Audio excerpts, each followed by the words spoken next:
जय श्री विष्णु दोस्तों, क्या आप जानते हैं कि जया एकादशी सिर्फ व्रत ही नहीं बल्कि पापों से मुक्ति और मोक्ष का मार्ग है।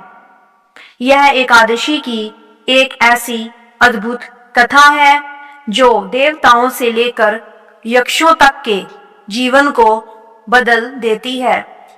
जो भी श्रद्धा से इस कथा को सुनता है उसके कष्ट स्वयं दूर होने लगते हैं। तो दोस्तों, आज इस पावन वीडियो में हम आपको सुनाने जा रहे हैं जया एकादशी की चमत्कारी कथा, जिसे अंत तक सुनना आपके लिए अत्यंत शुभ होगा। इस एकादशी का नाम जया एकादशी है। यह 29 जनवरी 2026 को मनाई जाएगी। इस व्रत को विधि पूर्वक करना चाहिए। अब मैं तुमसे पद्म पुराण में वर्णित इसकी महिमा की एक कथा सुनाती हूँ। देवराज इंद्र स्वर्ग में राज करते थे और अन्य सब देवगण सुखपूर्वक स्वर्ग में रहते थे।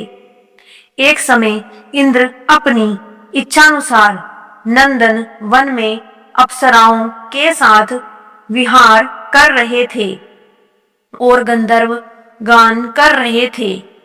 उन गंधर्वों में प्रसिद्ध पुष्पदंत तथा उसकी कन्या पुष्पवती और चित्रसेन तथा उसकी स्त्री मालिनी भी उपस्थित थे। साथ ही मालिनी का पुत्र पुष्पवान और उसका पुत्र माल्यवान भी उपस्थित थे। पुष्पवती गंधर्व कन्या माल्यवान को देखकर उस पर मोहित हो गई और माल्यवान पर काम बाण चलाने लगी। उसने अपने रूप लावण्य और हाव भाव से माल्यवान को वश में कर लिया। हे राजन, वह पुष्पवती अत्यंत सुंदर थी।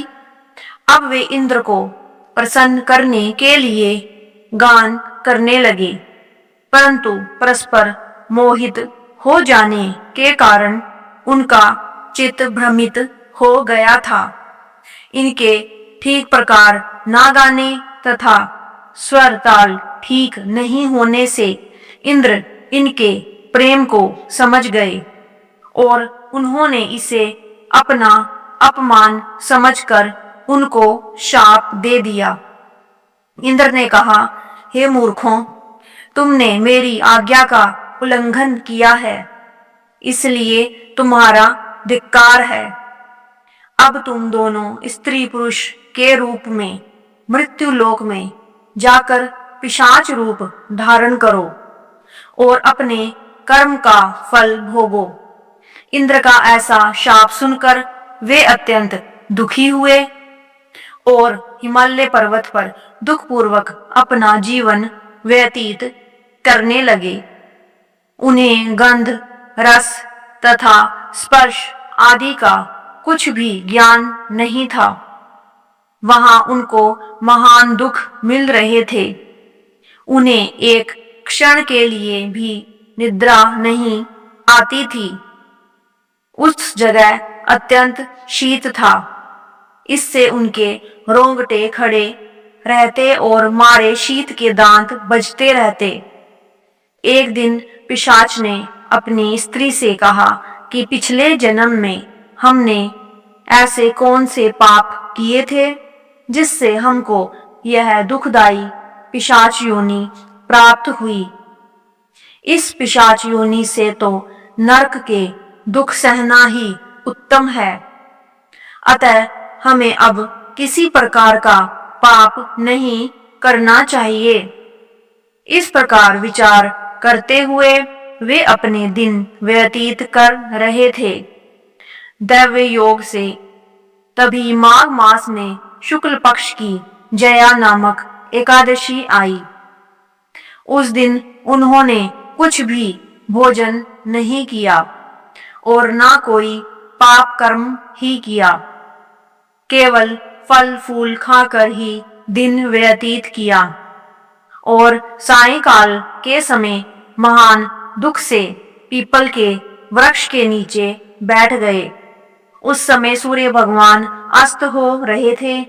उस रात को अत्यंत ठंड थी। इस कारण वे दोनों शीत के मारे अति दुखित होकर मृतक के समान आपस में चिपटे हुए पड़े रहे। उस रात्रि को उनको निद्रा भी नहीं आई। हे राजन, जया एकादशी के उपवास और रात्रि के जागरण से दूसरे दिन प्रभात होते ही उनकी पिशाच योनि छूट गई। अत्यंत सुंदर गंधर्व और अप्सरा की देह धारण कर सुंदर वस्त्राभूषणों से अलंकृत होकर उन्होंने स्वर्गलोक को प्रस्थान किया। उस समय आकाश में देवता उनकी स्तुति करते हुए पुष्प वर्षा करने लगे। स्वर्गलोक में जाकर इन दोनों ने देवराज इंद्र को प्रणाम किया। इंद्र इनको पहले रूप में देखकर अत्यंत आश्चर्यचकित हुआ और पूछने लगा कि तुमने अपनी पिशाच योनि से किस तरह छुटकारा पाया, सो सब बतलाओ। माल्यवान बोले कि हे देवेंद्र, भगवान विष्णु की कृपा और जया एकादशी के व्रत के प्रभाव से ही हमारी पिशाच देह छूटी है।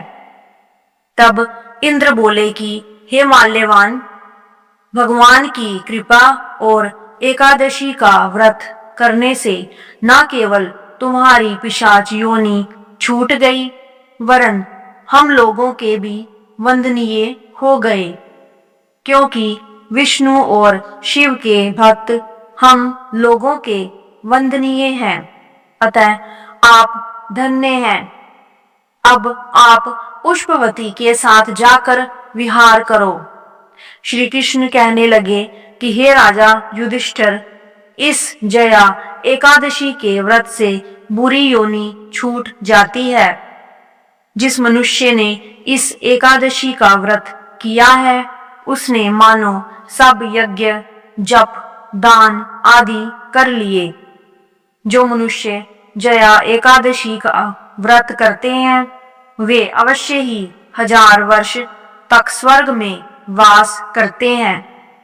तो दोस्तों, अगर जया एकादशी की यह पावन कथा आपको अच्छी लगी हो और आपके मन को शांति मिली हो, तो कृपया इस वीडियो को लाइक जरूर करें और अपने परिवार व मित्रों के साथ शेयर करना ना भूलें।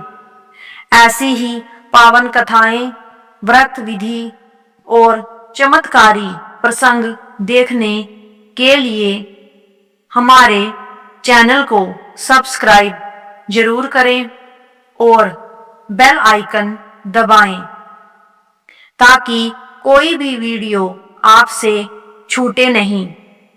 आप सभी पर भगवान विष्णु जी की कृपा बनी रहे।